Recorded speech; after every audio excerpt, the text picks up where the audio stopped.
I'm Mayor Marilyn Steffen. You are about to watch Behind the Badge. Berkeley 49. White male, 5'10", 6 foot, white shirt, blue hat. Okay, let's go.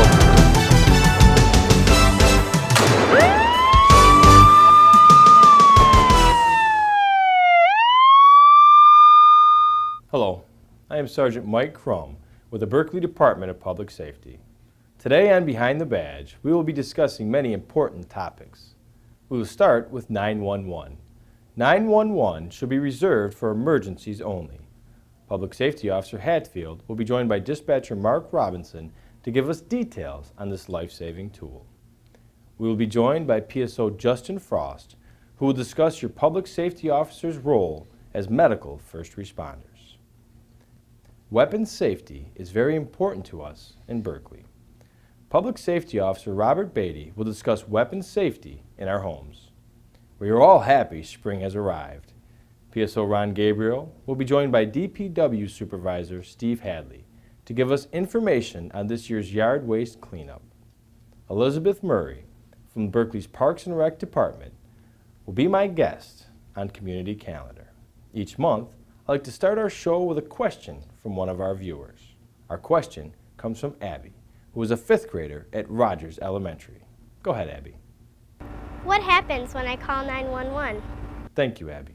Let's turn it over to PSO Hatfield and Dispatcher Robinson to answer your question. Thanks, Sergeant Crum, and thank you, Abby, for your question. Hi, Andrew Hadfield here again, and today I have Dispatcher Mark Robinson, an employee with Berkeley Public Safety since September of 2008. Mark has enjoyed his time here as a dispatcher and previously worked in construction after serving 7 years in the Army Infantry and Military Police. Mark now works the afternoon shift and handles the police, fire, and medical dispatching for the cities of Berkeley, Huntington Woods, and Pleasant Ridge. Hi, Mark, and welcome to Behind the Badge. Thanks for having me, Drew. Today we're here in the Berkeley Public Safety Department's dispatch. Mark, lots of people ask all the time about 911, what it's used for, and how it works. So today you are here to explain to our residents about the features of 911 and how it helps people every day. Mark, what happens when someone calls 911? Well, when someone calls 911 from a landline such as your home phone or at a business, your call is routed to the local dispatch center who handles communications for your local police department. Police officers to your location to see what the reason for the phone call was. If you accidentally call 911, please stay on the phone until we answer the phone and let us know it was a mistake. Once it has been determined that you need the police, fire department, or an ambulance, we'll gather all the information necessary to send the appropriate help to you. Some calls may require us to stay on the phone with you until help has arrived to get further information and give you instructions. Mark, what happens if I use my cell phone? When you use a cell phone to call 911, we'll receive your phone number but not your name or address. Some newer phones will provide us with your latitude and longitude to help us find the general area you're calling from if you cannot tell us where you're at, but will not give us an exact location such as the address you're calling from. It's most important to at least give us where you are and what's going on. How can I get hold of the police in an emergency if I don't have a cell phone?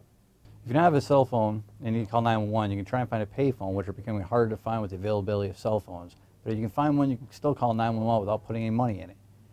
More likely, though, you'll have to run into a neighbor's house or a nearby business and ask them to call 911 for you. If there are other people around, ask if you can use their cell phone, call 911 for you. It's important, especially for children, to remember be careful when you approach a stranger on the street or go to their house for help to keep in mind about stranger danger. And if all else fails, you can't find someone to help you, call 911, scream as loud as you can, call 911, and yell that out until you get appropriate help. What should I tell the dispatcher when they answer the phone? When you call 911, the first thing you need to tell us is where you are, including the address or nearest cross streets in the city you're in, especially if you're calling from a cell phone. Even with the technology available to us, there will be times when, unless you tell us where you are, we may not be able to find you. Once we know where you are at, then we'll get the information on where your emergency is. Remember that regardless of what's going on, we still need to know where it is so that people can be sent to you as soon as possible. When can I call the police, and what things should I use 911 for? You can call 911 for any emergency. If you have a fire, or if someone's badly hurt or sick and needs an ambulance, or if you urgently need a police officer. We understand that there may be times when we receive 911 calls that are not truly emergencies, but we need to remind citizens, for every second we're handling a non-emergency 911 call, is time taken away from someone who may truly need to use 911. Remember, we are here to help and protect you, but as citizens, you need to consider that your neighbor's barking dog or parking complaint are not emergencies. We recommend you enter the police department's non-emergency phone numbers in your phone's speed dial at home. You may find it helpful to enter the phone numbers of your local police department, along with those for neighboring cities or cities you may work in or frequent, in your cell phone, so that while you're out of your home, you can contact the appropriate police department without having to call 911 for a non-emergency. What if I'm out of my minutes and my cell phone service is turned off? Cell phones that are no longer connected to a cell phone service provider but have a charged battery and are turned on can call 911. We recommend that everyone at least have one emergency contact number in their cell phone with the letter ICE, also known as in case of emergency, along with the contact person's name. This will help emergency workers find your emergency contact person as quickly as possible when they're trying to help you and when you're unable to tell us who to call. Thanks, Mark. I think everyone understands how to get out of the police and fire departments in an emergency. We especially want our kids to remember it's okay to call 911 when they need help or someone else needs help. And we hope our residents help one another in times of need. I would like to introduce Public Safety Officer Justin Frost. Justin has worked for the City of Berkeley for just over 7 years. He is the current Emergency Medical Services Coordinator for the City of Berkeley. He is also a member of the Oakland County Hazmat Team. Prior to being hired as a Public Safety Officer, Justin served aboard the USS Essex in the U.S. Navy. He worked as a parachute rigger as well as a firefighter. He is here today to discuss the medical services provided by your public safety officers. Hello, I'm Public Safety Officer Justin Frost, and I'm the Emergency Services Coordinator for the City of Berkeley. I'm here to talk with you about the medical services we public safety officers provide you in your time of need. As most of you are aware, we're police officers and firefighters. But what you may not know is that Berkeley Public Safety Officers are also licensed medical first responders. In 2008, Berkeley officers responded to over 800 medical emergencies in the city of Berkeley. To become a medical first responder, our officers must complete a 60-hour class with 8 hours of CPR training. Once they've completed this course and passed a local and state exam, their license is only valid for 3 years. In that 3-year time, the officer must complete 15 hours of continuing education credits towards their license. Now, what does this mean to you, the resident? Early CPR is critical for survival. If CPR begins within the first 4 minutes of cardiac arrest, brain damage is unlikely. But as you see, over 10 minutes, death is likely to occur. Early defibrillation can correct an irregular heart rhythm. Each Berkeley police vehicle and fire truck are equipped with an automatic external defibrillator. Early defibrillation is critical for victims of sudden cardiac arrest. There are 4 links in the chain of survival with cardiac arrest. First, the patient will collapse. Then it is crucial for early 911. Once emergency personnel are sent and they arrive, CPR will begin. They can start early defibrillation and continue CPR, or if the pulse returns, they can monitor the airway and then the arrival of advanced care, followed by transport to the hospital. On average, Berkeley officers are on a scene and treating a patient of a medical within 2 minutes from the time of the call. But don't take my word for it. In October 2008, officers responded to a medical in Berkeley. When they arrived, officers started CPR. Thanks to their efforts, Mr. Henry is here today to share his story. This is a great recognition of some of officers this evening, and I'd like our Director of Public Safety, Mr. Richard Eschman, to introduce them and just give a little background about this occasion. Okay. Chief? The involved officers here are Louis Tangi, Brian Lady, Jeff Inesco. This involves one of our residents of 37 years, Mr. David Henry. Right. On Tuesday, November 11th, 2008, Veterans Day, Mr. David Henry was outside raking his leaves on the front lawn. He collapsed from a heart attack. His wife, Lois, sitting next to me. His wife, Lois, quickly called 911. The incident was immediately broadcast by the dispatcher to all the units. From my house, a block from Mr. Henry's house, I was watching something, and 3 scout cars raced by, lights and sirens on, curious. And then along came a fire truck, also racing down the street, driven by Sergeant Papke. That's unusual, so I got in my car and went down to see what was happening. Well, upon the arrival of the 3 officers, they found Mr. Henry lying on the front lawn, unresponsive. He was not breathing, he had no pulse. The officers began CPR, immediately administered a shock from the AED, the electronic defibrillator. After 2 minutes of working on him, with chest compressions and airbag, Mr. Henry's pulse returned. The other officers working this shift that day, Sergeant Crum was here, Officers Hatfield and Pinkos, who was not here, also responded. Everybody we had working responded. Can't have too many hands at that sort of a scene, as I'm sure Councilman Matthews Pennanen, who does this, can attest to. Mr. Henry was carried to the ambulance by the officers, where the crew administered an IV and other medications. Mr. Henry was conveyed by the ambulance crew, accompanied by several of the officers, to Beaumont Hospital, where he was given a cool-down procedure, a new technique. They cool him down and induce a coma. Apparently that better helps the recovery. And he ended up having quadruple bypass surgery. According to the Beaumont medical team, had the actions of the officers not been so decisive, so quick, and so aggressive, Mr. Henry would not be here tonight. This is a team sport. When you get to a scene such as that, everybody has to know what he or she is doing. You have to coordinate, and you have to do it quickly. There's no time to sit around and think about it and talk. They recognized the situation, knew what they had to do, and quickly did so. So for the efforts of these 3 members, we have Departmental Life-Saving Awards.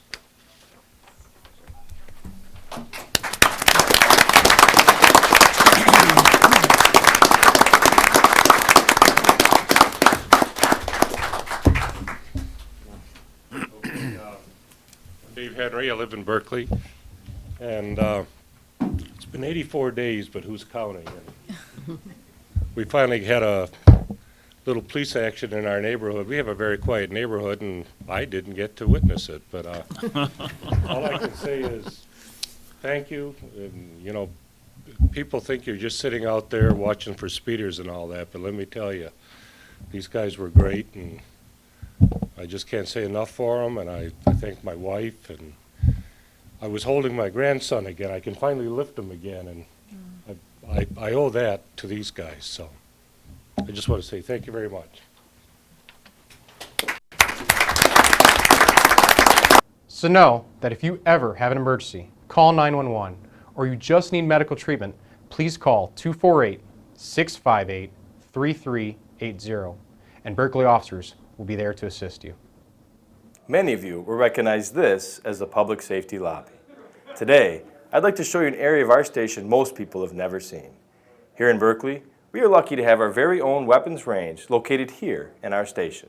Come with me, and I'll show you where our range is located.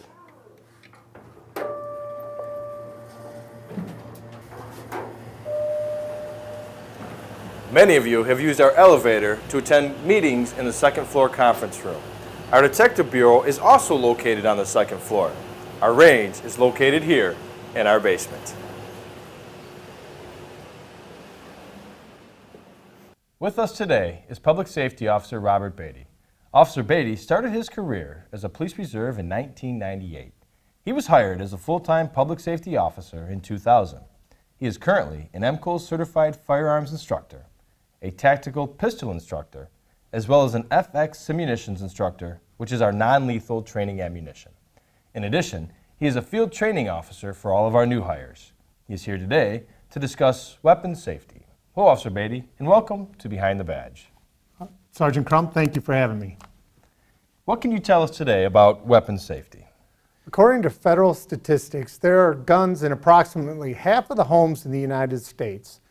First, parents, you need to talk with your children about gun safety and to emphasize the following 3 rules for children. Stop and don't touch. The initial steps of stop and don't touch are the most important to counter the natural impulse to touch a gun. It is imperative that you impress these steps of the safety message upon your child. Leave the area. In today's society, where adult supervision is not always possible, the direction to leave the area is also essential. Under some circumstances, area may be understood to be the room your child is in if they cannot physically leave the apartment or house. Tell an adult. Tell an adult emphasizes that children should seek a trustworthy adult, neighbor, relative, or teacher if a parent or guardian is not available. To ensure the safest environment for your family, take the ammunition out of your gun, lock the gun and keep it out of reach of the kids, lock the ammunition and store it apart from the gun, store the keys for the gun and the ammunition in a different area from where you store household keys. Keep the keys out of reach of children. Remember, as a gun owner, you are responsible to have a safe environment, not only for your family, but for friends your children might bring into your home. I would invite any Berkeley resident to come into the station and pick up a free gun lock, which is located in our lobby. Weapon safety is a very important topic for our residents. The information provided today should help to keep our residents, and more importantly, all of our children safe. Come up to our station anytime for a gun lock. They are free and could save a life. I look forward to seeing Officer Beatty in the future for some more tips on weapon safety. Hello and welcome to Behind the Badge. I'm Officer Ron Gabriel and today's topic will be about yard waste disposal. We have with us today Steve Hadley from the Department of Public Works. Steve, welcome to the show. Thank you. Steve, can you explain to our viewers what is yard waste? Yard waste is anything that you rake up off your grass, which would be leaves, plants, anything you clean out of your garden, brush clippings, small brush clippings, anything that would come off the yard, anything that would break down and turn into compost. Okay. Steve, can you put your yard waste in like the garbage cans? Can you mix it with your trash? No, you cannot mix it with your trash. It's actually against the law. They passed a law where they do not want any compost in with the trash. The trash, it takes up the majority of the space in the landfill, so they quit that several years ago. You now have to separate it and put it in you can put it in a can, or you have to put it in a paper yard waste bag. If you put it in a garbage can, it has to be marked with a sticker that says compost on it, so the garbage can identify it as that. Okay. And we give those away free here at DPW. Okay. How do you put your yard waste out for pickup? You put it out on your garbage day. It is picked up by the garbage hauler on your garbage day, and so you can put out as much as you need on that day. Is there a certain weight to the garbage cans? Or to the Nothing can exceed 50 pounds. 50 pounds. Okay, is there a limit? There is no limit. No limit? Okay. Who picks up our yard waste? Tringali is our garbage hauler, and they pick up all the yard waste. All right. When does the free yard waste program begin in the city of Berkeley? That will begin April 6th and goes to May 16th. Okay. What happens after May 16th? After that, you have to buy a $2 sticker, which we sell here or at any of the city offices. It's a small green tag. You have to have one sticker per bag or can. You put it on there, the garbage guy takes it off. He will not pick up that can without that $2 sticker on it. Oh. Is there a limit on how many stickers you can purchase at one time? You can buy as many stickers as you want. Okay. Where does our yard waste end up going? There is a site in Rochester Hills that all the compost goes to. There they turn it into actual compost material, which then they give back to the communities, and all the communities, the residents of those communities can come and get it for free, use it in their gardens. It's excellent. Okay. Compost. Is there a certain time of the year where residents can rake their leaves into the street? From October 1st to December 1st, we allow them to rake everything into the street. The city comes by, we pick it up with, we have equipment to pick up clean the streets at that time. That is the only time of the year that you are allowed to rake into the street. Okay. And when are those dates again? So everybody That knows? is October 1st to December 1st. All right. What? Say we had a big storm come through, real windy. We had some large tree branches fall down. What will we do with the brush and large tree branches? Okay, all the brush gets picked up on Wednesdays and Thursdays, depending on your garbage day. If your garbage day is on Tuesday, you get Wednesday. If it's on a Friday, you get picked up on Thursday. We have a chipper crew, a chipper service that comes through every week, all year round. You put everything out to the curb, try to lay it in the same direction. It has to be at least 2 inches in diameter and 3 feet long to put out for the chipper. Anything smaller than that should be broke up and put in with your compost bags. Okay. Where's the Berkeley Public Works Department yard located at? Okay, we're on Bacon, which is 4 blocks east of Greenfield, and just 1 block south of 12 Mile. We take up most of the block, pretty hard to miss us. You can come down here, the office is right here near the sign, so. Okay. You know, is there a phone number where you could be reached? That would be 248-658-3490.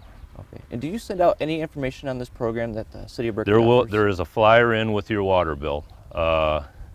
They put it in with everybody's water bill, so everyone has received it. There's also flyers sitting on the desk at all the city offices. Such as, what about the library? Library, City Hall, DPW here. Okay. Steve, I'd like to thank you again for being on the show. Thanks, Ron.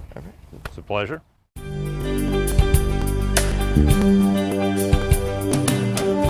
Welcome back to Community Calendar. This month, we will be joined by Elizabeth Murray from our Parks and Rec Department.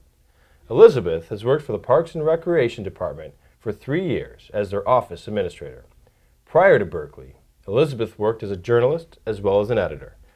Elizabeth applies her love of writing and design to her work on the Berkeley Buzz. The Berkeley Buzz goes out 3 times per year and showcases events and activities from our Parks and Rec Department. Hello, Elizabeth, and welcome to Behind the Badge. Thank you for having me. What are some of the children's activities that you have planned here at the Parks and Rec Department? A couple coming up in April are our new program, Tumble, Jump, and Play, which is brought to us by Punk Fitness Detroit.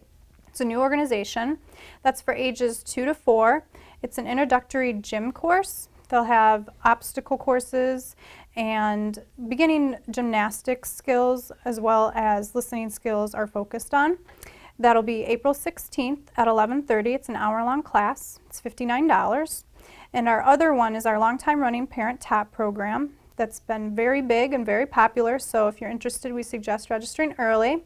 That's April 22nd from 10:30 to noon. It's $42. And it's taught by our Miss Sue, who's very creative. She has a different theme every week, and they'll do messy, hands-on projects. And it's a great social outlet for the children as well as the parents. Now, I've heard a lot about Miss Sue here in the city of Berkeley. So the second one you said was about Miss Sue. Correct. With Yep. Miss Sue. Yes. Okay. Are there any adult activities we have planned for? There's several. We have a couple exercise activities. Again, Punk Fitness Detroit is bringing us 2 exercise programs. Punk Fitness, which is a cardio class, and Total Body Sculpting, which focuses more on strengthening and toning the muscles. Both classes are $63. The Punk Fitness class begins April 14th, and the Total Body Sculpting begins April 16th. Both are held in the evening, are an hour long, and those are great great classes for our residents because Are they done here? Yes, they are at the Berkeley Community Okay. Center. A couple other exercise classes are Yoga Lattes and our Advanced Pilates from New Center Yoga, also here at the Berkeley Community Center. Very good. They're $122, and they'll be held April 23rd. The Yoga Lattes is a great class because it's a combination of Pilates and yoga. The Advanced Pilates is a little bit more challenging, and it does require instructor approval before registration. Oh, okay. Now, what is a 2100 club I've heard about? The 21100 Travel Club is open to anyone. There's no fee to join the club. Okay. You just have to pay for the trips, extended or day trips that we offer. And anyone 21 to 100 can join and participate. So hence the name 21-100. Correct.